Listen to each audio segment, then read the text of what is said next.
So hello everyone. So in my previous video, I have explained briefly about non-verbal and visual communication.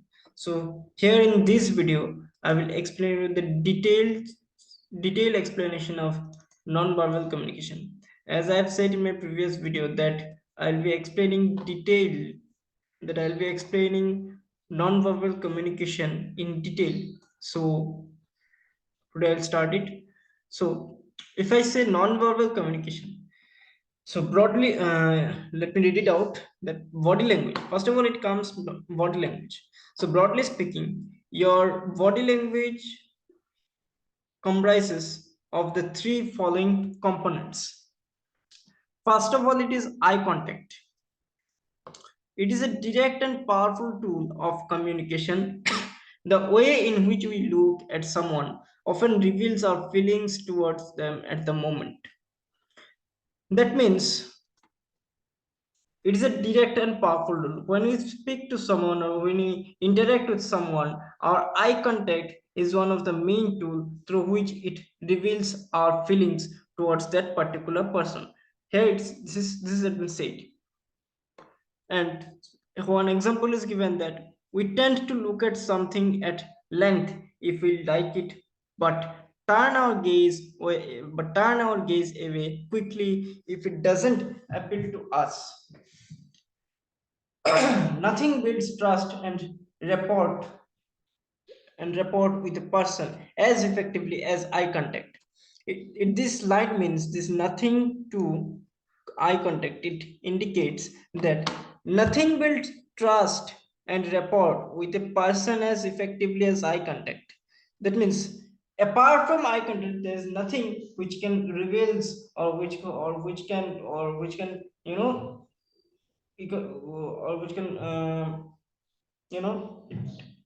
reflect our trust and rapport.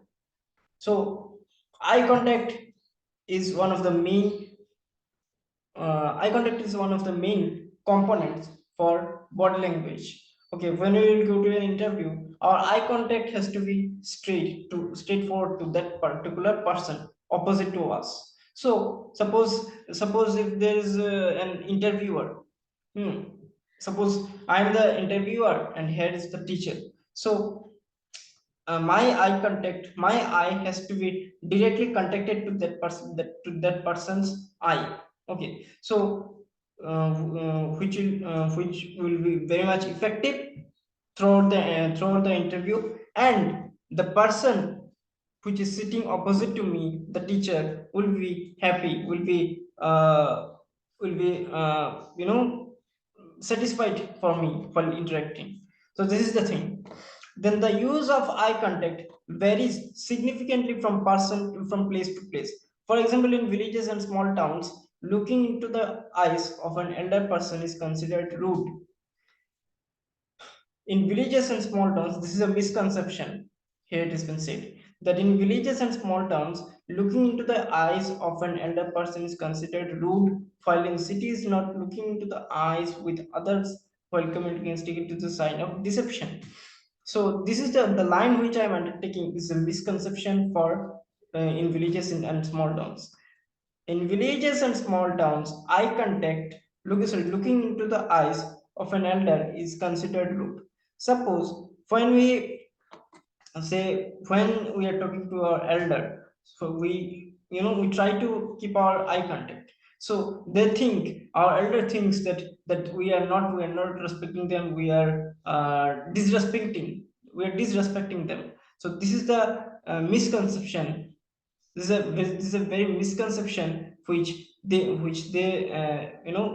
have. So this is not true. While talking to a person, be it our elders, be it our younger, everyone will talk. When we talk with them, our eye contact has to be in 90-degree angle. 90-degree angle means our eye contact has to be straightforward to the opposite person. So this is has been said here.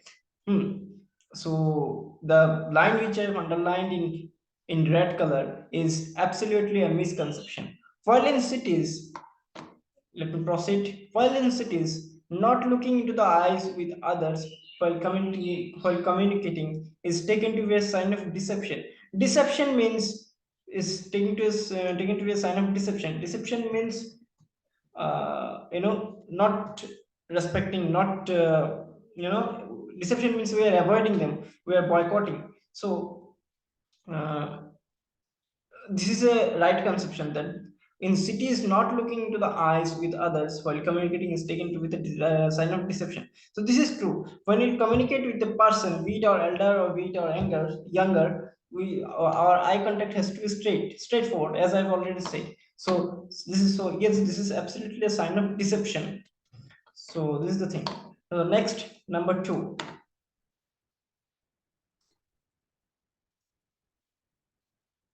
So next, number two is head position and movement. So in head position and movement, it's been said that if you watch two people in the middle of a conversation, you will notice that in addition to the movement of their mouths and change in facial expression as they talk, they hold their heads at different angles or move their heads in what may appear to be quite random ways. Suppose when, as I've said in my first video tutorial only, that when we nod our head, suppose we usually say, or we sometimes say that yes, yes, that means we nod. Sometimes in yeah, for yes or no, this one word reply, we sometimes use our head position, head this comes under non-verbal communication. So these things, nodding our head, and uh,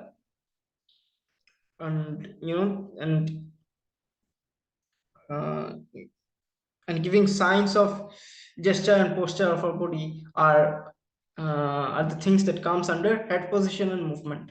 So the most obvious and perhaps most frequently used head movement is the nod. Yes, that I've already said is the nod.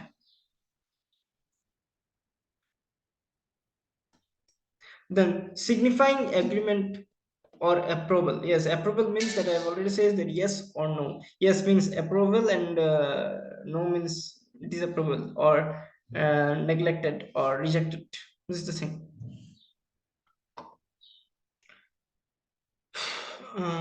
Then it comes. It is important to use the proper head movements when talking as well as listening to people, as improper head movements can quickly sour a relationship. For example, a nod must not be used when a shake would be more appropriate, and vice versa. It has been said that when if we use our wrong head movements or improper head movements, then it can affect our communication. It can affect our communication. Uh, it can affect our communication process. It can affect our interacting when we are interacting to a person. It can affect badly. It can affect badly. So this is the thing.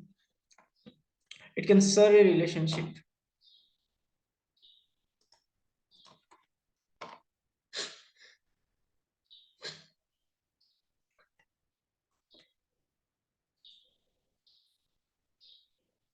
Now it comes facial expression. When communicating with others, our faces often reflects the emotions, pleasant or unpleasant, that we feel at that point in time. Facial expressions refers to certain movements or contortions of the facial muscles that facilitate the nonverbal communications of emotions. Broadly speaking, there are six principal facial expressions that indicate whether people are happy, sad, surprised, interested, angry, disgusted, or afraid. So here it has been said that while communicating with others, our faces often reflects the emotions. So our faces also reflects the emotions. It may be pleasant or it may be unpleasant. That means it may be positive or it may be negative. So the six facial expressions are: number one is happiness. A happy mood. This is the sign of happiness. This is the sign of happiness. So a happy mood is usually or expressed through a smile. Smiles are normally used as a gesture of greeting and to indicate varying degrees of pleasure, amusement, and happiness.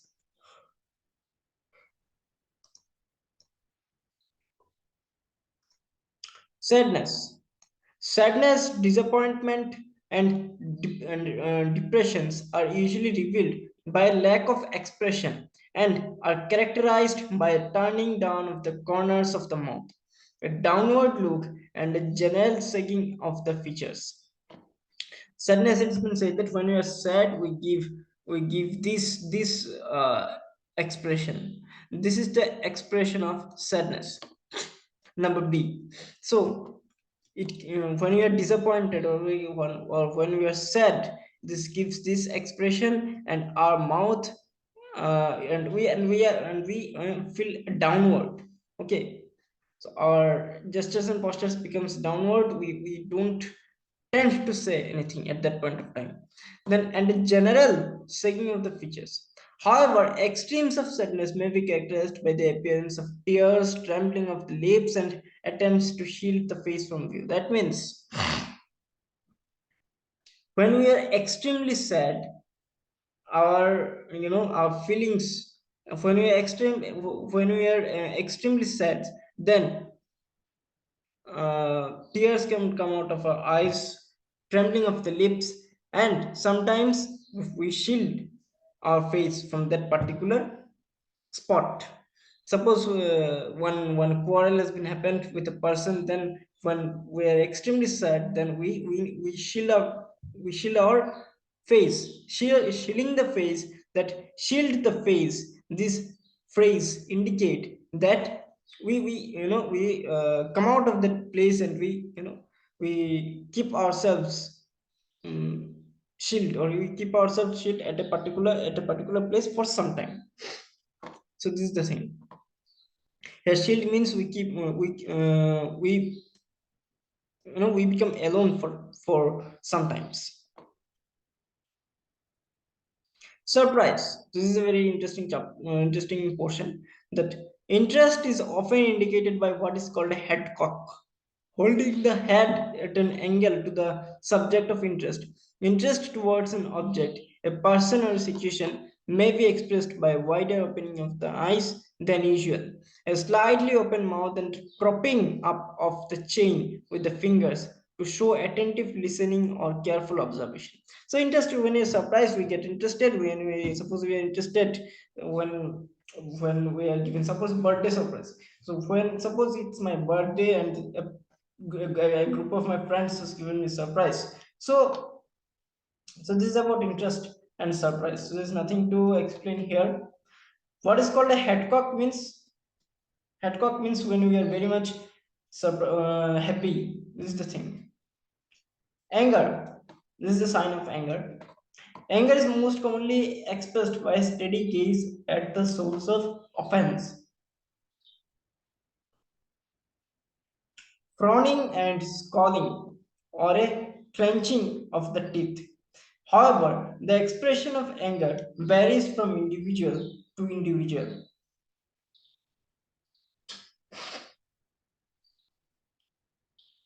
When angry, one's posture becomes tense, as if ready to spring into immediate offensive action. So suppose when we are angry, then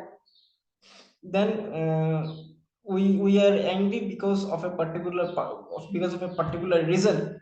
A person cannot become angry without any reason. So when we are angry due to a particular reason, then we think this is an offensive, frowning and scowling. So this offense, frowning and scowling means, offense means that it's out of the law, out of rule. So this is an offensive. And frowning means, so frowning and scowling saying that uh, when we are angry, that we tend to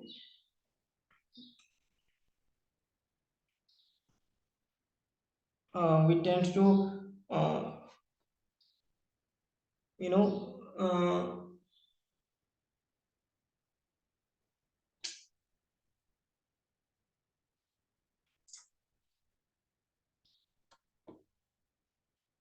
Okay, then or a clenching of the teeth. However, the expression of anger varies from individual to individual. So when we are the expression of anger, here this is the general expression of anger, which is marked in D. So this expression may not be the same for everyone. So expression of anger varies from person to person. Someone may be very much, very much, out of, someone may get very much out of the control, and someone may can be at the control. So this is the thing. And when angry, one's posture becomes tense as if ready to spring into immediate offensive action. So when we are angry, this is an important line and it's a warning line that when we are angry, our posture becomes very much tense as if we are ready to, commit. It's in the sentence in that it's written as if to ready to spring into immediate offensive action. So when we are angry, when we are very much angry, our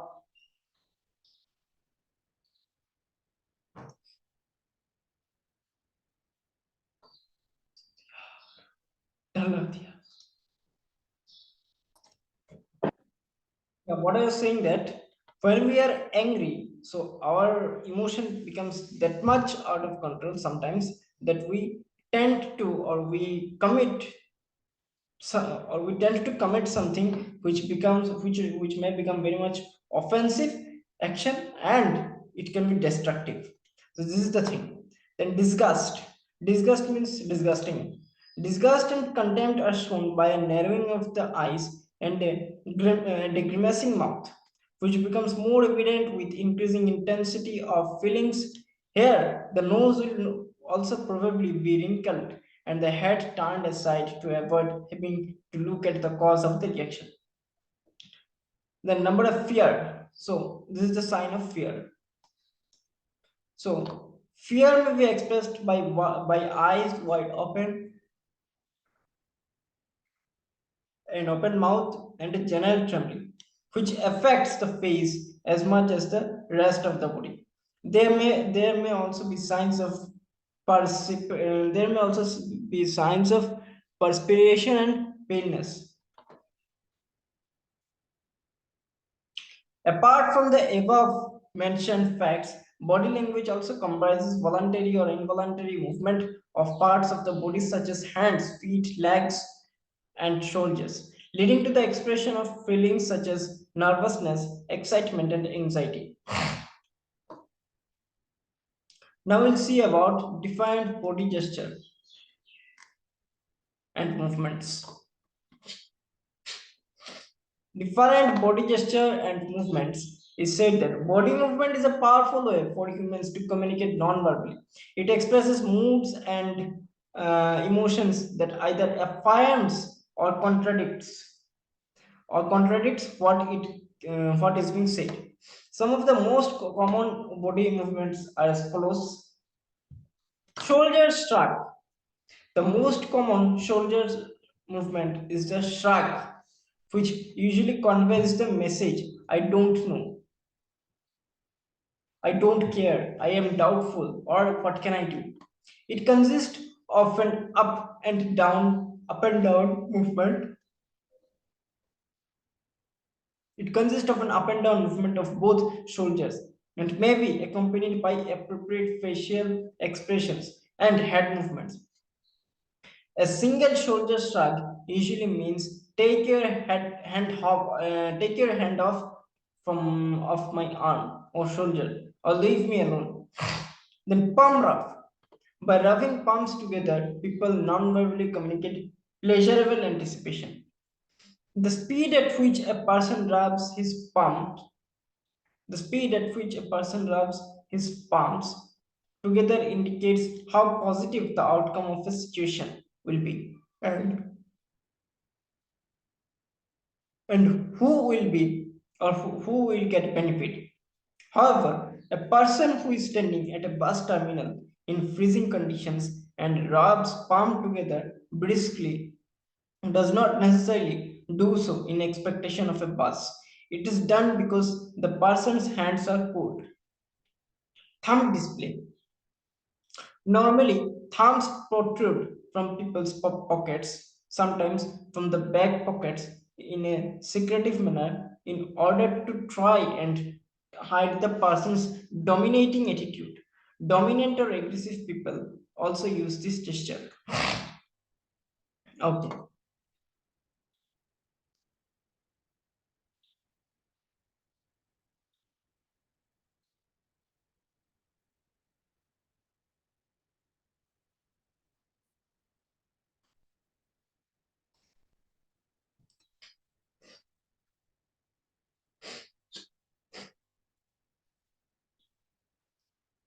Mouth guard. Person adopting mouth guard covers mouth with one or both the hands with the pressed thumb pressed against the cheek in an attempt to suppress the words that are being said. Sometimes this gesture may only comprise putting several fingers over the mouth or even putting a closed fist there, but its meaning remains the same, lying or discomfort with what is being said. Many people try to disguise the mouth guard gesture by giving a fake cough. Nose touch. The nose touching gesture is a sophisticated, disguised version of the mouth guard gesture. It may consist of several light rubs below the nose, or it may be one quick, almost imperceptible touch. Okay. Like the mouth guard gesture, it can be used both by a speaker to discuss deceit and by listeners who doubts the speaker's words. Eye rub. This gesture is our brain's attempt to block out the deceit, doubt, or lie that it sees or to avoid having to look at the face of the persons to whom you are telling a lie. Ear rub.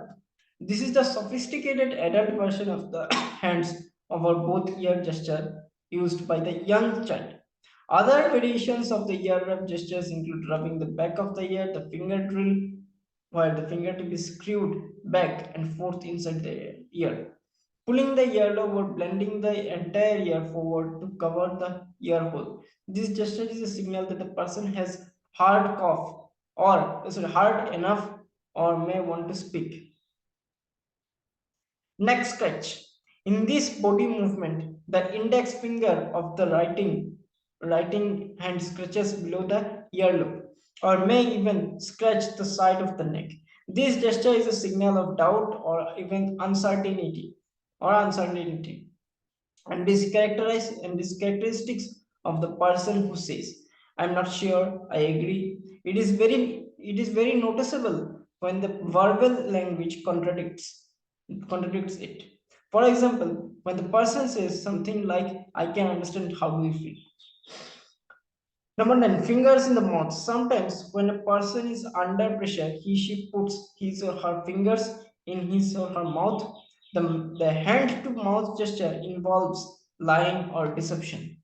So these are the things.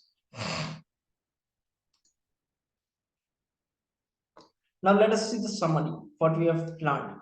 There are different methods of communication, but the three methods that are most commonly used are verbal communication, non-verbal communication, and visual communication. So we understood what is verbal communication is, non-verbal communication, and visual communication also. So verbal communication involves the use of words. This is the simple definition of verbal communication. Non-verbal communication involves gesture, postures, and body movements. And visual communication includes pictures, illustration, and graphics. What I've explained in my previous video by showing a PowerPoint presentation. Body language comprises three components. Okay, eye contact, head position, movement, and facial expression. Facial expression is the thing that I just now explained. Eye contact, these are things that I've explained just now. So these are things, okay, what we have learned.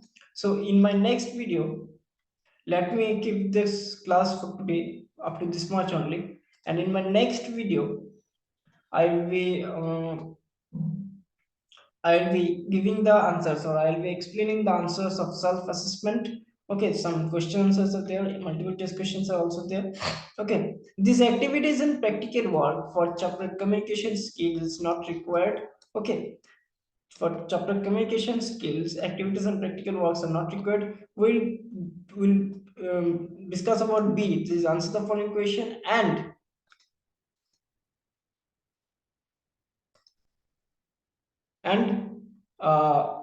multiple discussion. So this is the thing. We'll discuss it, and after that we'll discuss about identifying elements of communication cycles. That what is communication cycles? What are the things? Okay. So then comes communication cycle. So many things are there in this chapter.